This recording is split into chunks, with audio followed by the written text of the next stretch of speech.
Sorry, इनके अंदर secondary walls, ठीक है, सेकेंडरी वॉल्स नहीं होती।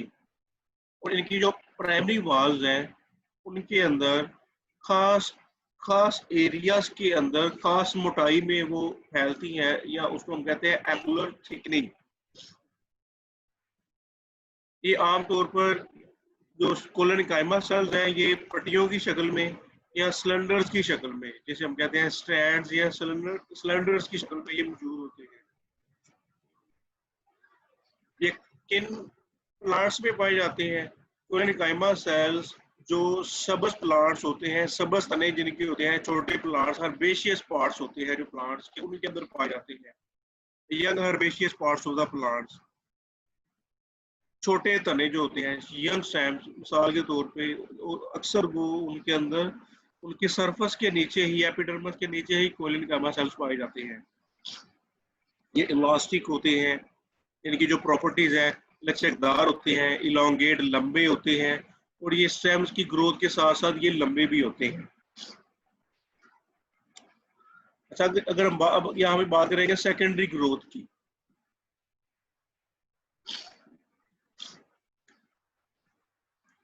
सेकेंडरी एक होती है प्राइमरी ग्रोथ और एक होती है सेकेंडरी ग्रोथ। जो प्राइमरी ग्रोथ है उसका मतलब है प्लांट्स की लंबाई में इजाफा होना, जिसमें प्लांट्स की रूट्स और प्लांट्स के तने लंबाई में ग्रो करें, उसको हम कहते हैं प्राइमरी ग्रोथ। और सेकेंडरी ग्रोथ वो होती है जिसमें प्लांट्स की मोटाई में इजाफा हो, प्लांट्स की थिकनेस में इजाफा हो, उसे हम कहते हैं सेकेंडरी ग्रोथ। स्टेम्स और रूट जो है वो अक्सर थिकन होते हैं, मोटे होना शुरू हो जाते हैं एपिकल मेरिस्टेम्स की वजह से, और उनमें वो क्यों होते हैं, उनमें एम्ब्रियोनिक टिश्यूज मौजूद होते हैं या प्राइमरी टिश्यूज मौजूद होते हैं। लिहाजा प्लांट्स की मोटाई में जो बेसिकली इजाफा होता है वो एम्ब्रियोनिक टिश्यू वेस्कुलर कैम्बियम के अंदर मौजूद होते हैं। ये वाले एम्ब्रियोनिक टिश्यू वेस्कुलर कैम्बियम मतलब जो जाइलम और फ्लोएम है उनके साथ अटैच होते हैं ये वाले टिश्यू। इसके अलावा प्लांट्स की जो कॉर्क होती है या जिसको हम बॉर्क कहते हैं, ये प्लांट्स की कॉर्क के अंदर भी कॉर्क कैम्बियम टिश्यूज मौजूद होते हैं। इन दोनों टिश्यूज की वजह से, पहले वेस्कुलर कैम्बियम और दूसरे कॉर्क कैम्बियम, इन दोनों टिश्यूज की वजह से प्लांट्स की ग्रोथ में इजाफा होता है।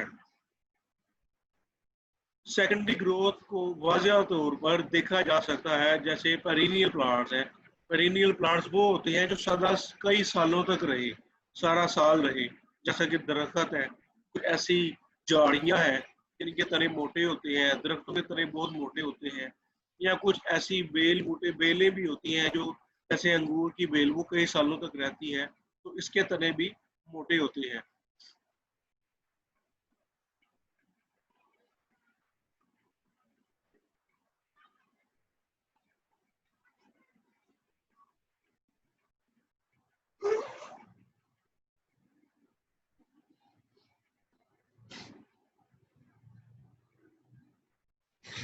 सेकेंडरी ग्रोथ क्यों होती है?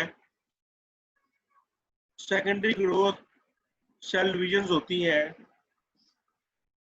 किन किन सेल्स के अंदर सेल डिवीजन की वजह से? एक वेस्कुलर कैम्बियम और जैसे अभी मैंने बताया कॉर्क कैम्बियम। इन दोनों जो एम्ब्रियोनिक टिश्यूज है, इन दोनों एम्ब्रियोनिक टिश्यूज के अंदर सेल्स की डिवीजन की वजह से सेल्स की मोटाई में इजाफा होता है। वेस्कुलर कैम्बियम जो है ये सिलेंडर की शक्ल में होती है, ये सिलेंडर होते हैं वेस्कुलर कैम्बियम, वेस्कुलर बंडल जिस तरह पूरे तने में ऊपर से नीचे तक मूव करते हैं, ये पूरे तने में ऊपर से नीचे की तरफ मूव कर रहे होते हैं। तो इनके अंदर जाइलम और फ्लूम के साथ ये अटैच होते हैं, ये खास तरीके से डिवाइड करते हैं और बहुत तेजी से ये डिवाइड कर रहे होते हैं, बहुत तेजी से डिवाइड कर रहे होते हैं। और इनके डिवाइड करने से प्राइमरी जाइलम और प्राइमरी फ्लोएम बनता है। ये जो प्राइमरी जाइलम और प्राइमरी फ्लोएम है ये बाहर की तरफ ले जाते हैं, फ्लोएम बाहर की तरफ और जाइलम अंदर की तरफ। ये आप लोगों ने बात हमेशा याद रखनी है, फ्लोएम हमेशा होता है टूवर्ड्स द एपिडर्मिस, या जो सेल की या प्लांट की जो बाहर की लेयर होती है ये उस बाहर की लेयर की तरफ होती है। और इसी तरह जो जाइलम है ये हमेशा सेंटर की तरफ मूव करते हैं ये वाले सेल्स। वेस्कुलर कैम्बियम से हमेशा दो सेल्स प्रोड्यूस होते हैं, secondary xylem and secondary phloem. Secondary xylem is next to the inner surface of the vascular cambium है, other is secondary phloem. Secondary जो फ्लोएम है वो हमेशा appear outer to the vascular cambium, ये बाहर की तरफ, कॉर्टेक्स की तरफ या एपिडर्मस की तरफ ये लेयर मूव करती है। सेकेंडरी जाइलम की वजह से स्टेम की ज्यादा थिकनेस होती है, और जितना भी ये वुड का स्ट्रक्चर होता है जिसमें लकड़ी, जिसे हम वाजिया तौर पे कहते हैं, जिससे फर्नीचर वगैरह भी बनता है, उसमें बेसिकली सेकेंडरी जाइलम ही होता है सबसे ज्यादा मिकदार में, लिहाजा ये वुड बनाते हैं secondary xylem. Over the years, सालों तक ये सेकेंडरी जाइलम्स बनते रहते हैं, और प्लांट्स के तने को अगर काट के देखा जाए तो उसमें गोल गोल रिंग नजर आते हैं, और ये जो गोल गोल रिंग्स हैं स्टेम के अंदर जो हमें नजर आते हैं, ये सेकेंडरी जाइलम की वजह से होते हैं, जो कि कई सालों में हर साल जो है वेस्कुलर कैम्बियम एक लेयर पैदा करती है। लिहाजा अगर कोई दरख्त की एज काउंट करना चाहे तो दरख्त के तने को काट के उसके अंदर ये जो लेयर्स हैं उन लेयर्स की काउंटिंग करके लिहाजा ये बताया जा सकता है कि जब दरख्त काटा गया तो दरख्त काटने के वक्त उस दरख्त की एज क्या थी। जैसे कि आप ये देख सकते हैं कि ये डायग्राम में दिखाया गया है, ये लेयर्स मौजूद है ब्लैक कलर की डायग्राम में। सेंट्रल में जो बिल्कुल सेंट्रल एक पॉइंट होता है वुड के अंदर, उसको हम कहते हैं हार्ट वुड। हार्ड वुड ये कंडक्शन में इन्वॉल्व नहीं होता, ये बिल्कुल भी वाटर कंडक्शन में इस्तेमाल नहीं होता, यहाँ पे सारे डेड टिश्यूज होते हैं। This is called as hardwood. इसे हम नॉन कंडक्टिंग वुड कहते हैं, या ये पानी को जज़ब नहीं करती, वाटर को ट्रांसपोर्ट नहीं कर रही होती, ये है हार्ड वुड। उसके अलावा बाहर एक होती है, उसके कुछ लेयर्स होती हैं, उसे हम कहते हैं सैप वुड। आप डायग्राम में देख सकते हो, आपके बुक से डायग्राम दी हुई है। सैप वुड के बाहर एक लेयर होती है जिसे हम कहते हैं वेस्कुलर कैम्बियम। वेस्कुलर कैम्बियम के बाहर फ्लोएम मौजूद होता है, और वेस्कुलर कैम्बियम के बाहर कॉर्क या कॉर्क की लेयर होती है जिसे छाल कहते हैं दरख्त की, या छिलका कहते हैं। इसके अंदर सैप वुड के अंदर ये देखिए, ये भी लेयर्स की शक्ल में है, यहाँ भी लेयर्स को काउंट किया जा सकता है और यहाँ से भी। ये रिंग आपने काउंट करनी है, हार्डवुड को छोड़ के यहाँ से रिंग काउंट करते आए, बाहर की तरफ आ जाए। कितनी लेयर्स होंगी, 85, 75 या 50, जितनी भी लेयर्स होंगी उतनी ही उम्र होगी, उतनी ही एज होगी दरख्त की। लिहाजा जितना भी दरख्तों के अंदर पानी को जज़ब करने का प्रोसेस है वो सैप वुड की मदद से होता है, ये एक्टिव पोषण के लाता है, एक्टिवली वाटर को एब्जॉर्ब करती है। अच्छा, कुछ खास प्लांट्स की स्पीशीज होती हैं हार्डवुड की, अगर हम बात करें तो हार्डवुड के अंदर बहुत से वेस्ट प्रोडक्ट एब्जॉर्ब हो जाते हैं, बहुत से केमिकल जैसा कि कुछ ऑयल्स, रेजन्स, गम्स या टैनिन्स, इस तरह के प्रोडक्ट्स वो प्लांट्स अपने वेस्ट प्रोडक्ट हार्डवुड के अंदर जखीरा करना शुरू कर देता है, और इस हार्डवुड का स्ट्रक्चर बहुत ज़्यादा स्ट्रॉन्ग हो जाता है, स्टील की तरह हार्ड हो जाता है। जैसे कि कुछ एग्जाम्पल रेड सीडर है या कोनिफर्स के प्लांट्स हैं, बहुत बड़े और लंबे पौधे होते हैं, और इसका फायदा ये होता है इन वेस्ट मटेरियल जो कि प्लांट्स के ट्रंक्स के अंदर या प्लांट्स के तने में जो सेंटर के अंदर जखीरा हो जाते हैं, ये इंसेक्ट्स के अटैक से प्लांट्स को महफूज रखते हैं। ये इंसेक्ट्स के अटैक से प्लांट्स को महफूज रखते हैं। ये जितना भी स्ट्रक्चर और डायग्राम मैं यहाँ पे एक्सप्लेन कर रहा हूँ, ये डाइकोट स्टेम्स की है।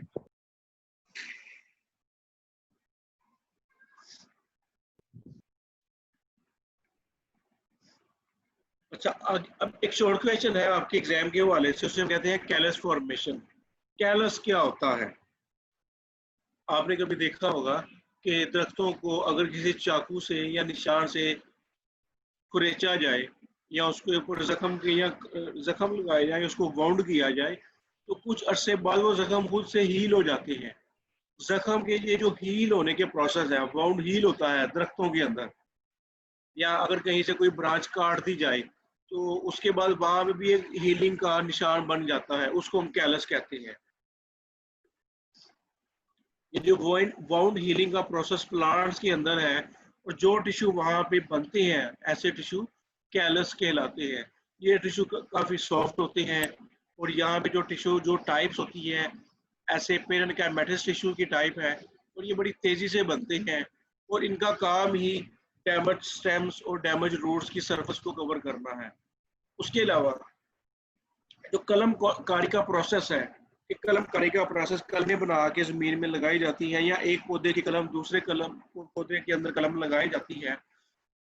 तो कलमकारी के प्रोसेस के दौरान भी ये कैलस ही टिश्यूज होते हैं जो कि पौधे के एक हिस्से को पौधे के दूसरे हिस्से के साथ कनेक्ट करते हैं।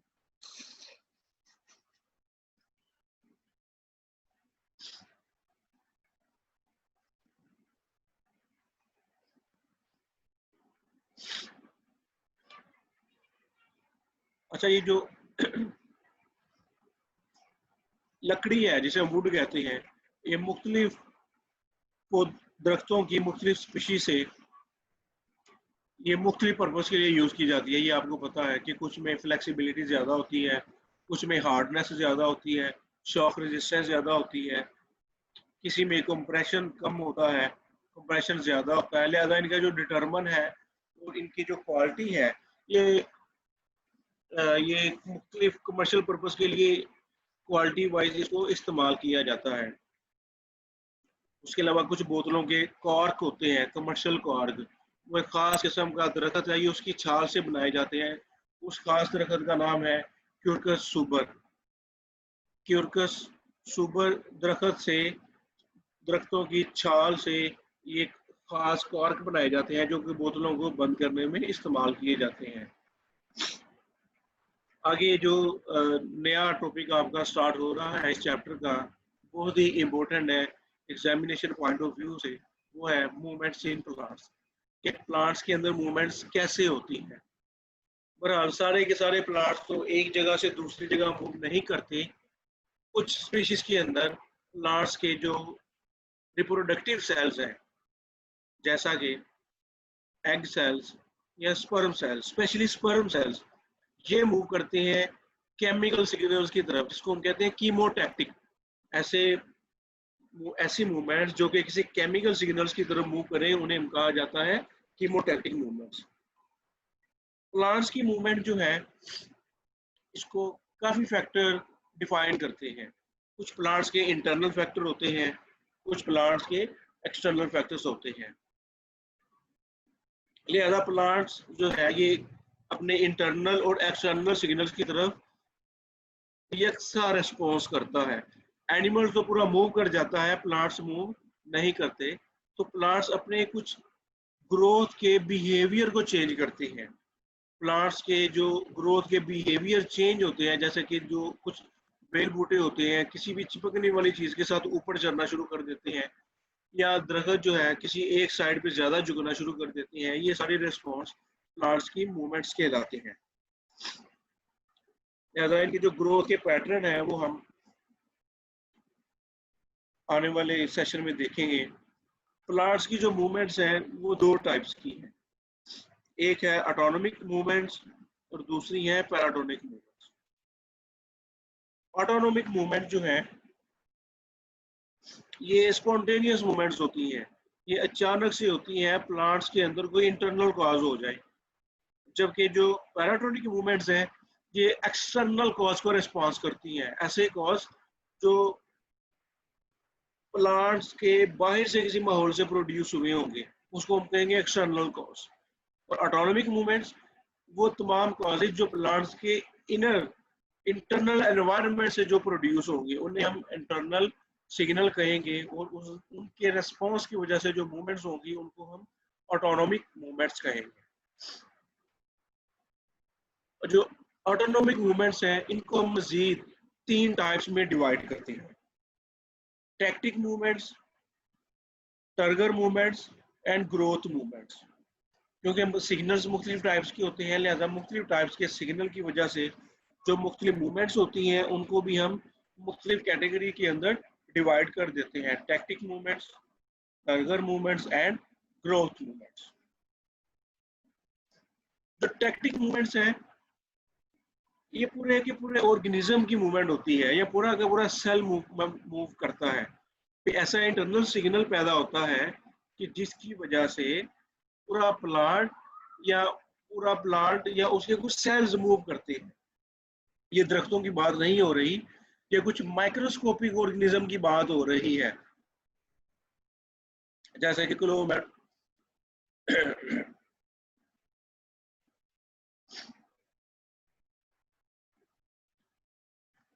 अच्छा, अगर ये मूवमेंट्स किसी सिग्नल की तरफ मूव करेंगी तो ये पॉजिटिव कहलाएंगी, और अगर ये मूवमेंट किसी सिग्नल से दूर जाएंगी तो ये नेगेटिव मूवमेंट्स कहलाएंगी। ब्लू ग्रीन एलजी की मूवमेंट्स इसी तरह होती है फ्रेश वाटर के अंदर।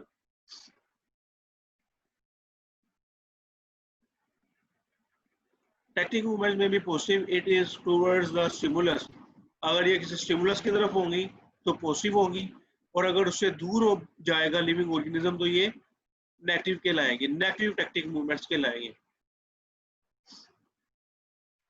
ये मूवमेंट्स लोकोमोशन की मूवमेंट कहलाती है, टैक्टिक मूवमेंट्स, क्योंकि इसमें जो माइक्रोस्कोपिक लिविंग ऑर्गेनिज्म या माइक्रोस्कोपिक प्लांट्स हैं, ब्लू ग्रीन एल्गी है, क्लेमेडोमोनास है,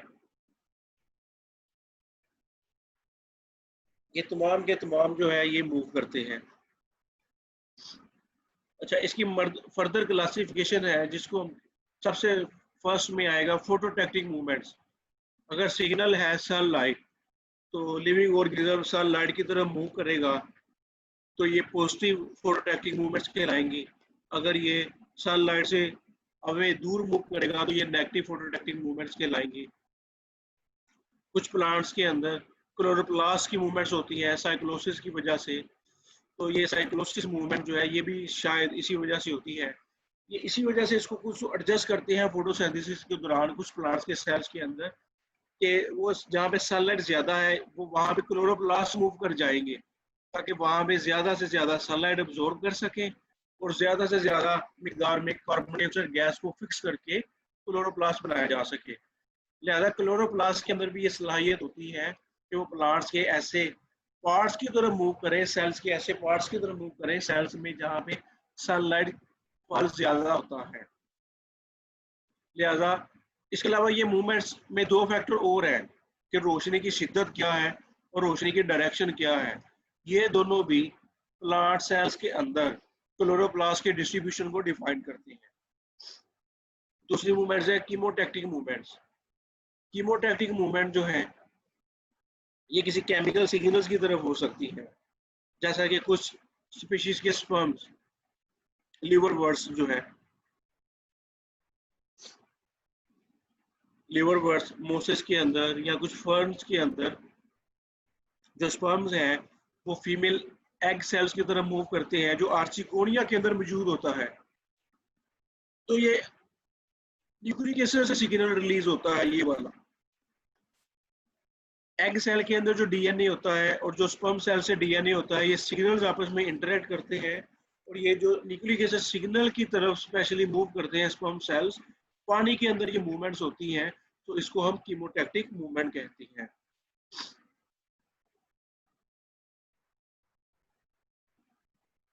ऑटोनोमस मूवमेंट्स की दूसरी टाइप है जिसको हम कहते हैं टर्गर मूवमेंट्स।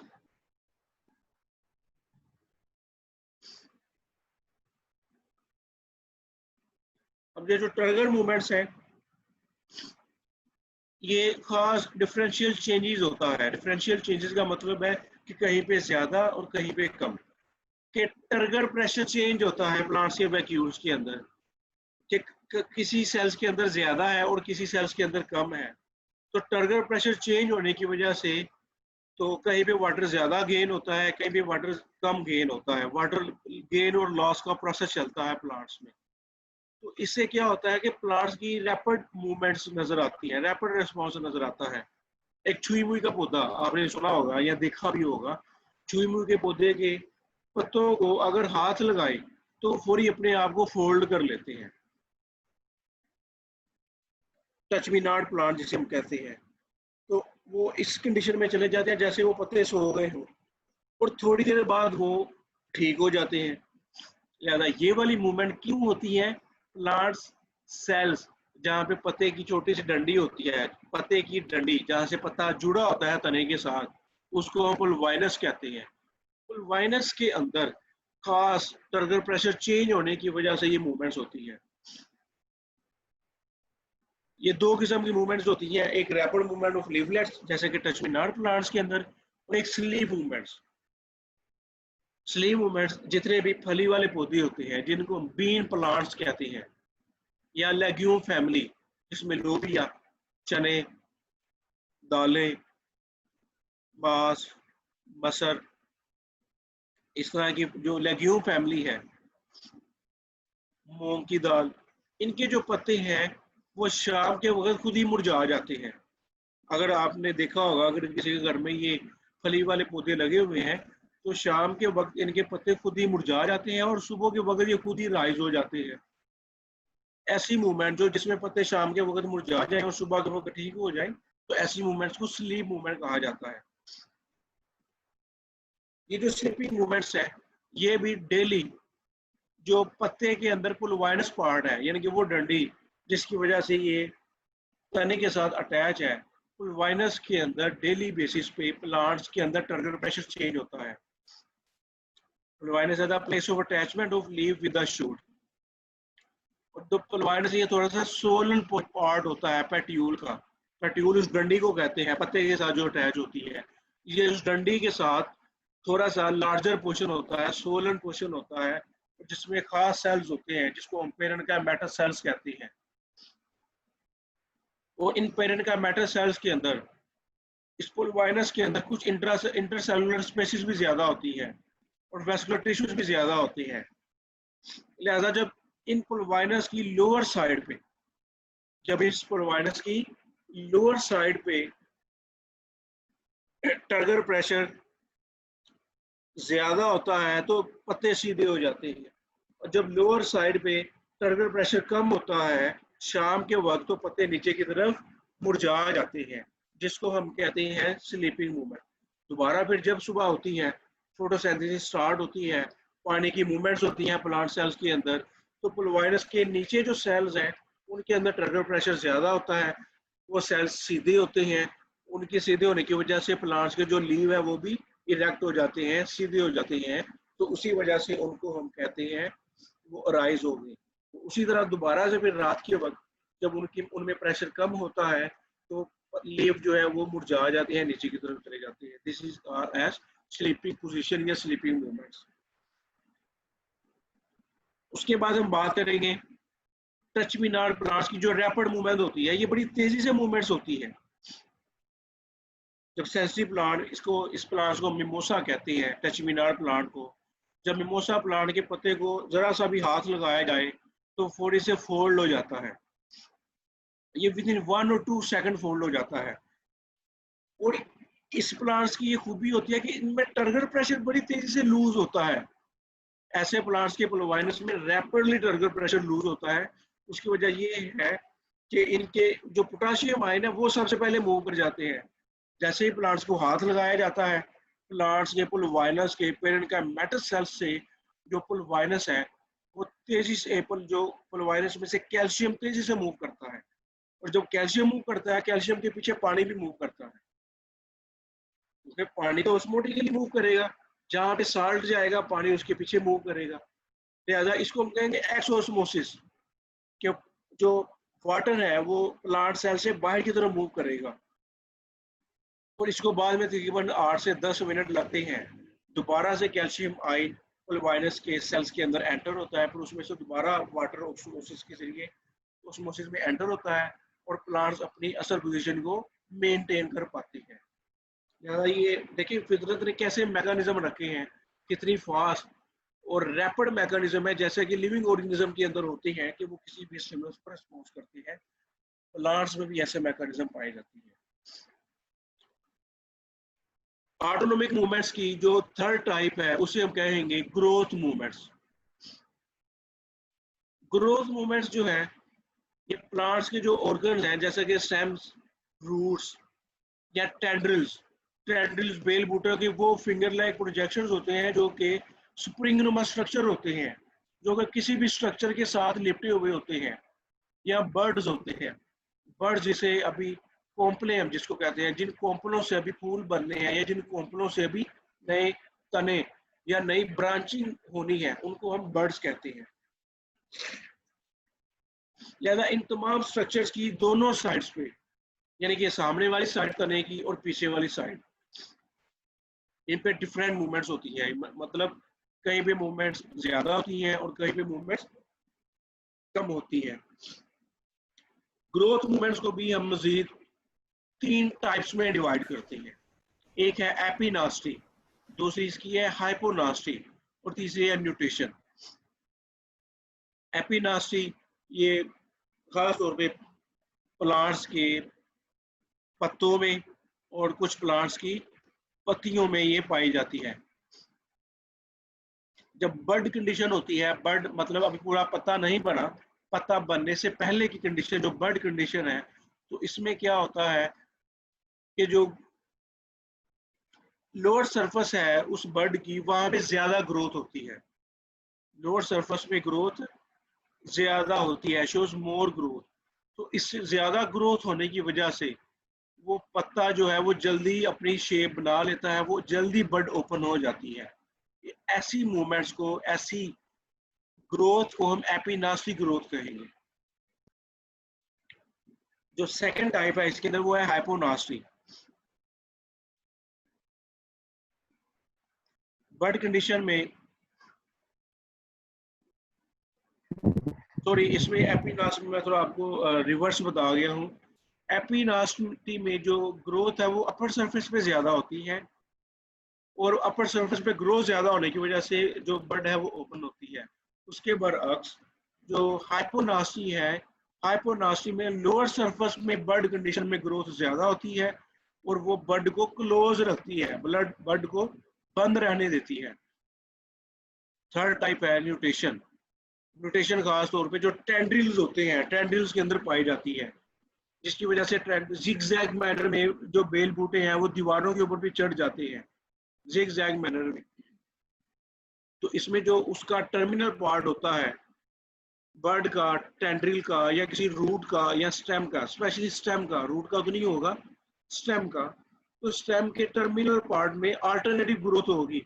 पहले एक साइड पे ग्रोथ होगी, दूसरी साइड पे रुकी होगी, फिर उसके बाद दूसरी साइड पे ग्रोथ होगी, उसकी ऑपोजिट साइड पे रुकी होगी। ये ऑपोजिट मूवमेंट जो है, इसकी वजह से ये बेल बूटे जो हैं वो दीवारों पे या किसी दरख्त पे वो क्लाइम करना शुरू कर देते हैं। इसी वजह से इसको हम कहते हैं climbing movement of bells.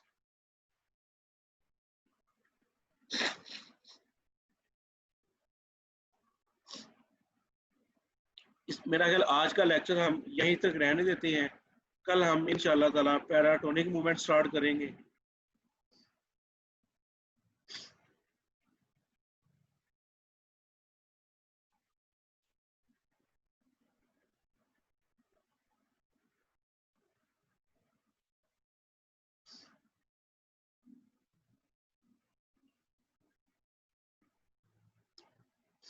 Yes sir, ठीक है इतना।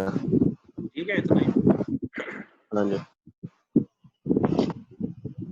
5 स्लाइड्स हो गई है, काफी है। आप लोगों ने पता नहीं याद भी करना होता है या नहीं करना होता। फर्स्ट ईयर में तो आप लोग याद नहीं करते थे और सेकंड ईयर में तो मुझे आइडिया नहीं है कि आप लोग क्या करते हो क्या नहीं करते।